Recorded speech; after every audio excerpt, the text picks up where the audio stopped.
I was sitting in the Thirsty Devil, one sheet hung to the wind, when the back wing doors creaked open and a stranger sauntered in.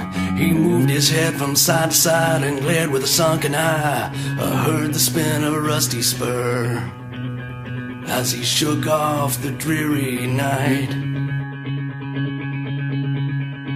He lowered his hat and checked his gun and headed toward the bar. He walked on up beside me, I knew he'd traveled far. In a voice as thick as mud, he looked at the keep and said, "One shot of whiskey for myself, and one for my new friend." The patrons whispered, "Hush to low," they seemed to be afraid, as if a ghost had stood right up and walked out of its grave. His face was shallow and dirty, his skin like leather hide. Sure spoke like any man, but something wasn't right. So I twisted on my stool and turned to him and said, "Thanks sir, but just the same, I'm chasing worms instead."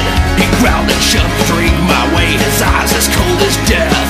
I picked the drink to knock him back, held straw against my hand. When 6 to midnight in the phony hands of death, now you better drink your drink and shut your mouth. If you draw against his head, you can never win. Go ahead. Drink with the living dead.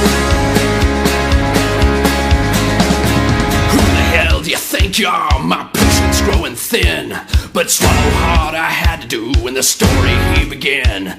His lips grew back and words came forth, starting up the tale, and every face inside that bar, it turned a shade of pale.